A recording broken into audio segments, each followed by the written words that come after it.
Hey everyone, this is Kevin T. Rodriguez, film critic of iCritic.net. Thank you so much for spending a few minutes of your time here with me on my media channel. And we're going to be doing something a little different. Normally these hands would be unboxing, CDs or vinyls or more often than not Blu-rays and 4K discs. But today I want to show off a different kind of physical media we don't normally talk about on this channel, and that is the book. Because I am an avid reader. I don't know if any of you follow me on Goodreads, and I'm just adjusting this so that it doesn't fall off the table, but I read quite a lot, and one of my new favorite authors that I've kind of been discovering recently is Thomas Pynchon. And Thomas Pynchon is considered one of the great novelists of our time. Like, when you read a Thomas Pynchon novel, you definitely understand the difference between, like, okay, they're writers, and then they're writers. Like, his books are, it's basically like carrying out a thesaurus where that tells a story. Like, his dialogue is just so rich, his description so detailed. It's like there's just a higher level of quality in his writing than there are many other authors. And I have actually amassed his books in hardcover format. And the reason I want to show them off is because his books are in such high demand that the hardcover editions of his books have actually held their value. So if you have a collection of Thomas Pynchon books that are in hardcover, you've actually got a impressive collection for a lot of book creators. I mean, they still publish his books in ebook format and paperback, but the hardcovers are a lot harder to come by. So we're going to start with like the smallest copy of the book I have, The Crying of Lot 49. This symbol would end up being very famous in literary circles, and this is by far his shortest novel. It's actually less than 200 pages, which that's very unusual. This one obviously has some damage, but overall this is a nice addition to have. I'm going to try to stand them up as best as I can. And then we're going to move on to his short stories. Like, these are early stories that he did before he started writing novels. And some of them are really good, some of them are not. Now, to give you a hint, and there's the AC, sorry, it's very hot today. Here's something he wrote as part from the introduction. I now pretend to have reached a level of clarity about the younger writer I was back then. I mean, I can't very well just 86 this guy from my life. On the other hand, if through some as yet undeveloped technology I were to run into him today, how comfortable would I feel about lending him money, or for that matter, even stepping down the street to have a beer and talk over old times? Love his writing, love his writing. So these are a bunch of short stories. I wouldn't necessarily call that one like a novel, but let's actually now get into his actual novels.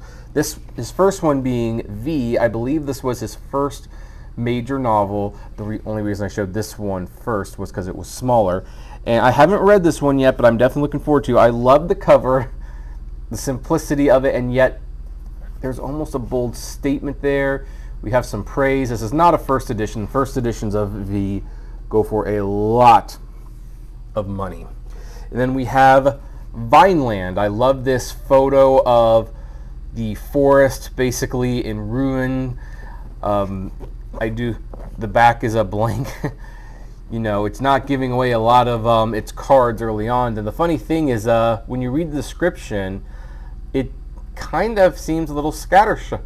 Like, it mentions a bunch of different characters and situation, but sometimes his books don't have main characters, and it's very interesting. I haven't read Vineland yet. I have, however, read this other book. This is classic Thomas Pynchon, Mason and Dixon. This is a novelization of Mason and Dixon, the real life Mason and Dixon. You can look up your history if you want. I do love this cover, and in fact, let's kind of take the cover off, because you might have noticed there's some plastic over the book cover, and like, oh, look at that. Look at that.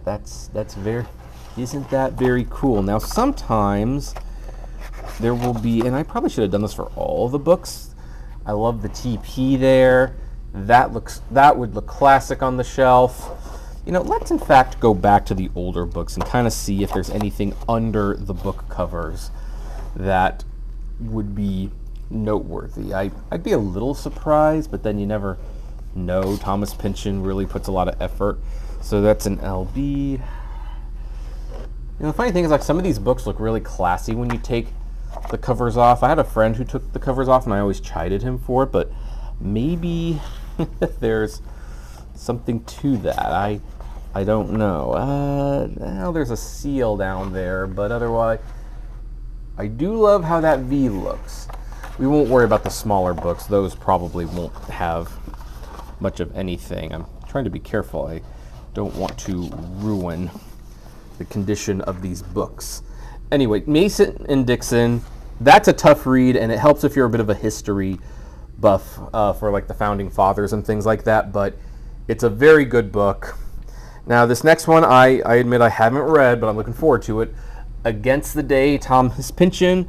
I like how there's nothing but a seal here and a little bit of shadow in the background. That is very deliberate. Let's see what it looks like underneath the book cover. Well, it's fine. That's pretty much all it is. So we'll put Against the Day right there. You can see his books are pretty big. Then we start getting to his, what I call, more mainstream books. Here you have Inherent Vice, which is the only book of his that has been turned into a movie. I like the beach artwork on the front and the back. It's interesting how when you get in the inside, it starts going pink. Now, this book came with these pages where I think this is like a review of the book. I don't know why the person included them, but I appreciate it. Oh, and it's from the New Yorker. So the New Yorker reviewed this book, and whoever I bought it for included that. That's pretty cool. Let's see here. We have a blue cover. Again, it looks very classy on the side, but in this case, I definitely like the artwork. So, oh, and let me put my New Yorker review back into the book. You can see it's back in the book, so we don't want to separate that. And then we get to my final book, Bleeding Edge. This one is the most recent novel. As you can see, it's got the glossy cover, and it looks really fancy, really nice. I love the computer servers that it shows. If you've read the book, you'll know what that is all about. And okay, this is what I'm talking about. Like, I love how it has embroiled on the hardcover the title. You have the side, it looks classy. And on the back, yeah, well, there's really nothing on the back, but yeah, that is pretty cool. And so that is my collection of Thomas Pynchon hardcover books. Now, you might be noticing, if you're familiar with his work, that there is one book missing, a certain Gravity's Rainbow, which is considered one of the most notoriously difficult books to read, and it's also considered the masterpiece of his collection. Well, the reason I do not have that book in hardcover is because while I looked for it, every time I find a hardcover copy of that book online, it ranges from between $300 to $400. And granted, it would complete my collection, and granted, it is a masterpiece of a book, but do I want to pay $300 to $400 for it right now? Maybe someday I will. Maybe someday I'll be looking at these books and going like, I really need to finish the collection. Why don't I just pay? But for the time being, I think there are better things for me to be spending my money on than a $300 book that I'm not going to read, because I also have all of these books as ebooks. And I'm going to be honest, I read the ebooks. I don't pick up the physical book anymore unless I kind of have to. I have kind of changed my approach with books. I primarily buy ebooks, but if there's personal favorites, then I buy the physical copies, and that's why I have these physical copies. That's why we are talking about them today. And if you're a Thomas Pynchon fan and you know how much these books cost, you can tell this is a lot of money just sitting right here. like, this would probably be worth well over a couple $100 for the whole collection. And if I had Gravity's Rainbow, that's an even bigger chunk of change. But now I pass the question off to you. Which of these covers do you like the best? Which book do you think is the most attractive? And have you read any of these books? Have you become a Thomas Pynchon fan? I would love to know. Comment below, like, favorite, share, subscribe, and I will see you at, well, I guess the library in this case. Take care, everyone.